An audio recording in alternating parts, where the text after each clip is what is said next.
In the last session, we ended on a question worth sitting with. Are we running a system we can depend on, or are we producing evidence that we are trying to?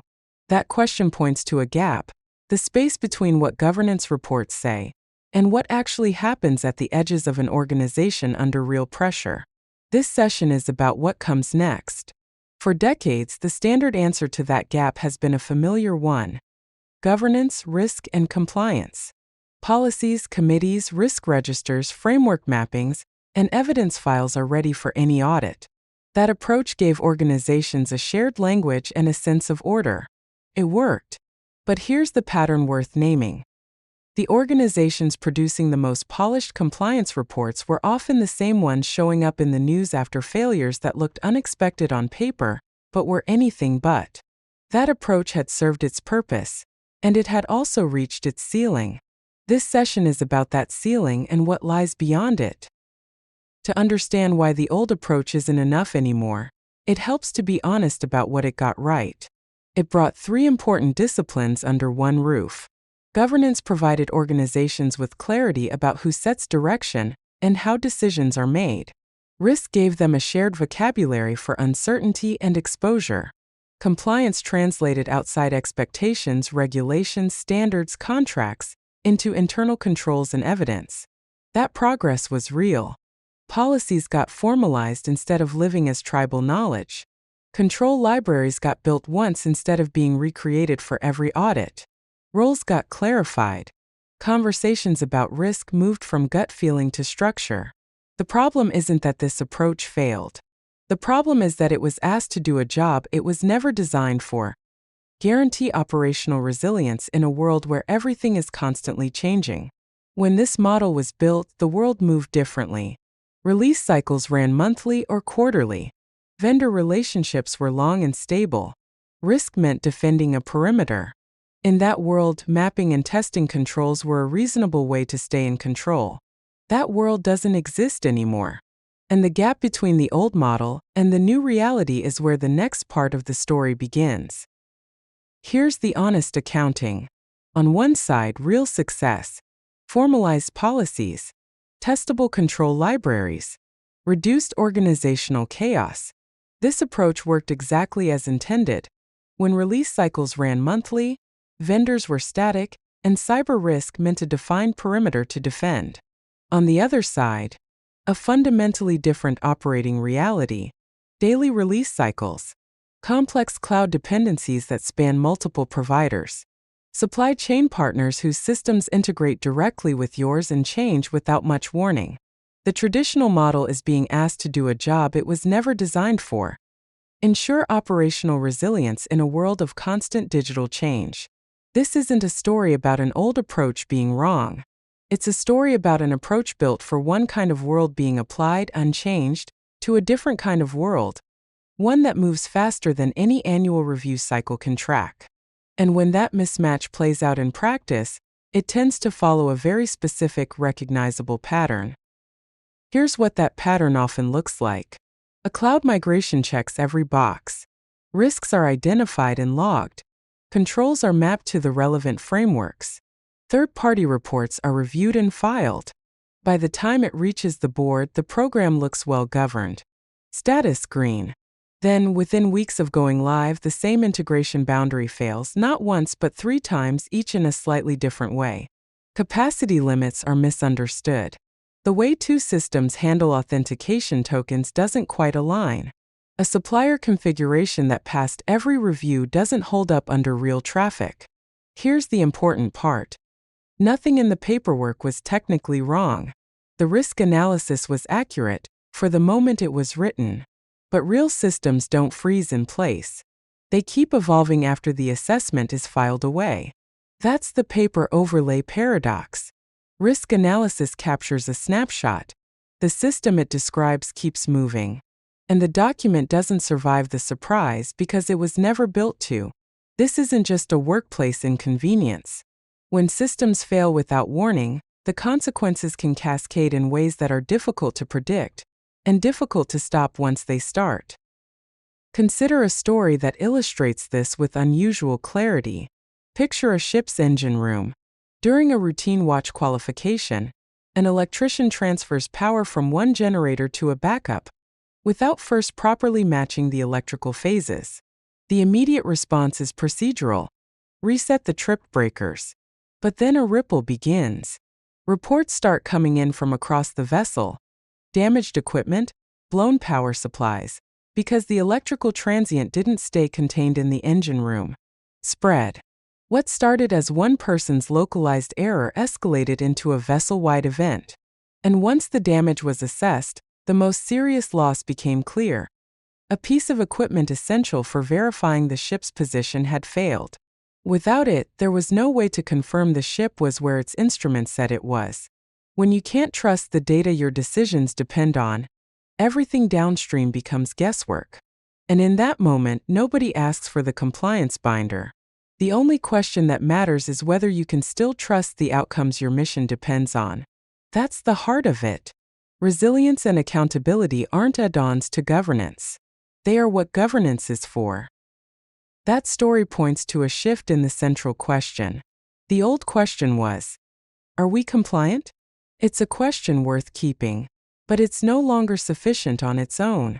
The new question is, can we recover? Here's the distinction.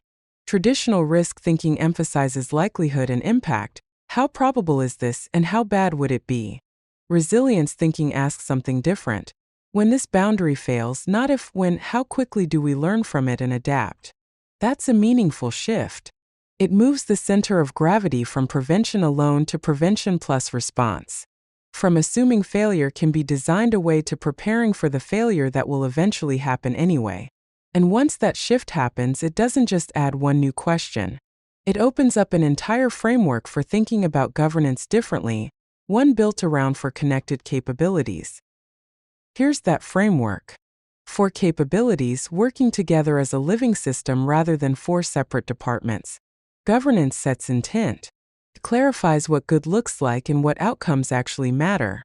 Resilience is what survives reality and contains failures when they happen, because they will happen. Accountability owns decisions and stewards boundaries, the specific parts of the system that people depend on. Assurance samples evidence of how the system is actually behaving, without disrupting the work itself. These 4 capabilities form a continuous loop. Governance sets direction. Resilience absorbs and contains the unexpected. Assurance checks whether things are working as intended. Accountability makes sure someone owns what happens next. And the loop continues. The key insight is this. Resilience and accountability are not extras bolted onto governance. They are what governance is for.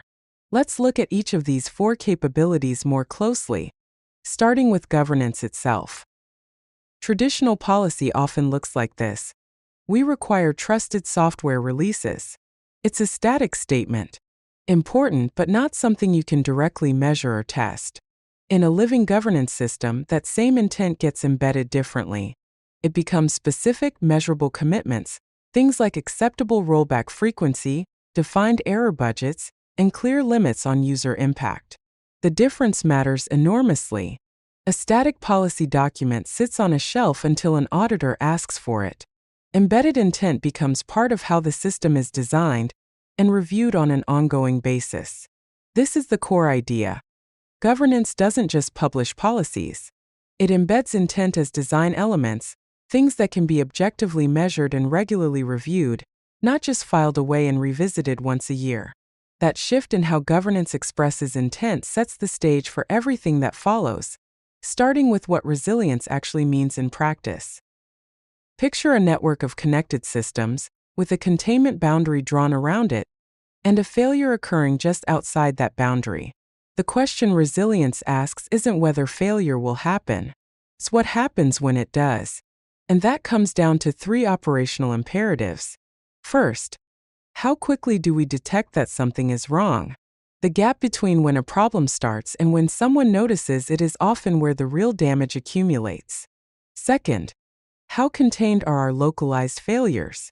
When something breaks, does it stay contained? Or does it ripple outward, the way that an electrical transient spreads through the ship? Third, how confidently can we continue to operate when a supplier or service layer fails? Not can we survive it eventually, But can we keep functioning while it's happening? Here's the key point. Resilience is not a trait of any single control. It's an emergent quality of the entire value chain. Every system, every handoff, every dependency working together.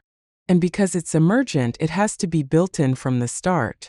You can't bolt it on afterward. Once resilience is built, the next question becomes, how do you know whether it's working? Picture a data pipeline, a continuous flow of information, with measurement points placed along the way. At each point, you're sampling logs, culture signals, error rates, compliance signals, and throughput. Here's the shift in thinking. The old question was, can we find examples to prove this control exists? It's a reasonable question, but it's backward-looking. It confirms that something was documented, not that it's working. The new questions look forward instead. Where in the life cycle should we expect to see evidence that this objective is actually being achieved? How do we sample that evidence without slowing down or disrupting the work itself? And when we find a gap, how does that discovery actually change our runbooks, the practical guides people follow when something goes wrong? This reframes what assurance is for. It's no longer just preparation for an external review, something you scramble to assemble before an audit. It becomes the mechanism that checks whether the organization is learning from its own experience. And once assurance is reframed that way, it naturally raises the next question. When something does go wrong, who's responsible for making sure the lesson sticks? Accountability is often misunderstood as being about blame, finding out who's at fault when something goes wrong.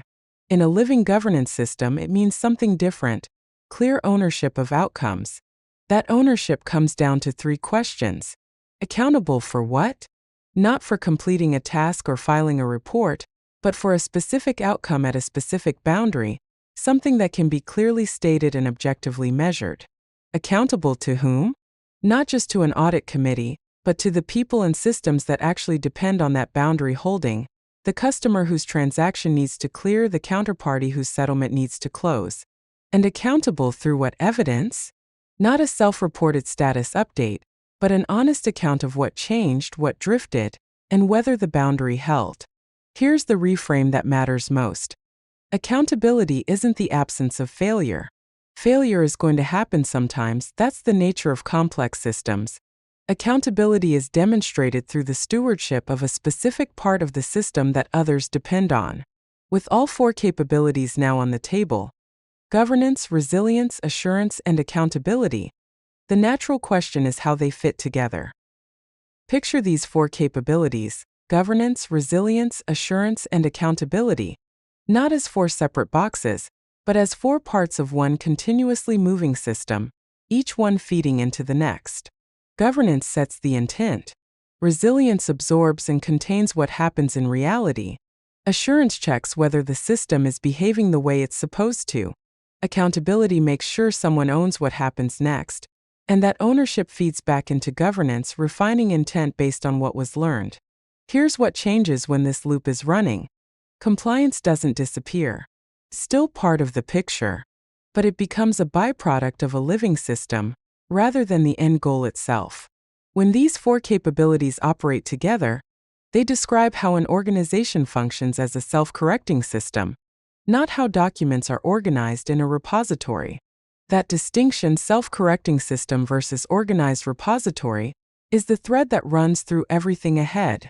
And it starts by rethinking what the artifacts themselves actually represent. Here's a reframe that changes how you look at every report, every dashboard, every audit finding you've ever seen. In a living governance system, SOC reports, risk registers, and green dashboards are not treated as settled facts. They're treated as hypotheses. A SOC report is a hypothesis about how a supplier behaves, one that hasn't been verified until it's tested against your own environment. A green metric is a hypothesis about how well a control performs, one that's only confirmed once it's connected to real operational decisions and observed behavior. This isn't about distrust for its own sake. It's about recognizing that paperwork describes intentions and point-in-time assessments. Real-world load and stress testing is what reveals whether those intentions hold up. When a hypothesis is tested against reality, it leads to useful outcomes. verified behaviors, and updated runbooks that reflect what was actually learned. Neither a SOC report nor a green metric is true until it's been linked to operational decisions and observed behavior in your specific environment. That single idea, artifacts as hypotheses to be tested, not facts to be filed, is the hinge this entire shift turns on. Let's put the old and new approaches side by side. Under the old approach, the primary question was, are we compliant with our commitments? Under the new approach, it becomes, can we detect, contain, and recover? Under the old approach, artifacts were static facts and evidence prepared for auditors. Under the new approach, those same artifacts are hypotheses, things to be tested against reality. Under the old approach, the core focus was systemic coverage and framework mapping, making sure everything was accounted for. Under the new approach, the focus shifts to system learning and behavioral change, ensuring the organization actually improves over time. And the ultimate outcome shifts, too. The old approach was about passing the audit and answering questions from external parties. The new approach is about surviving the surprise and improving internal decisions. None of this means throwing out frameworks, controls, or audits. It means using them differently as inputs to a learning system, rather than as the final product itself. And that shift in purpose changes the kinds of questions leaders need to be asking. This shift is most evident in the questions leaders ask during a board meeting or an executive review. The old logic coverage sounds like this. Have we mapped our controls to the relevant standards? Is our compliance program rated mature by external assessors? Did our incident count decrease by a target percentage this year? Those aren't bad questions. They're just incomplete on their own. The new logic learning adds questions like these. Show me where we linked our release objectives to the measures teams actually use in their day-to-day reviews. Point me to 2 examples where something learned from an incident changed a standard or a pattern, and show me that we verified people actually adopted that change. Tell me which boundaries concern us most for the coming quarter, and who explicitly owns them. Notice the difference. The first set of questions asks whether the organization is covered. The second set asks whether the organization is learning. That's not a cosmetic difference, it changes what gets attention, what gets resourced, and what gets remembered the next time something goes wrong. And that brings us to where this all lands. Here's how these 4 capabilities relate to each other, and why each one needs the others to function as intended. Governance without resilience is just an aspiration. Good intentions with no way to survive contact with reality. Resilience without assurance is luck. You might survive, but you won't know why, and you won't be able to repeat it. Assurance without accountability becomes performance art. Evidence gets gathered, but nothing changes because no one owns the response. And accountability without the other 3 becomes blame, pointing at who's responsible with no system in place to actually help them succeed. Here's the thought to carry forward. The gap between what's governed on paper and what happens at the boundary isn't a failure of the past, and it isn't evidence that anyone did anything wrong. It's a signal that points toward building a system that learns. That's where we're headed next. What it actually looks like when the paper system and the living system start to drift apart, and what it takes to bring them back into alignment.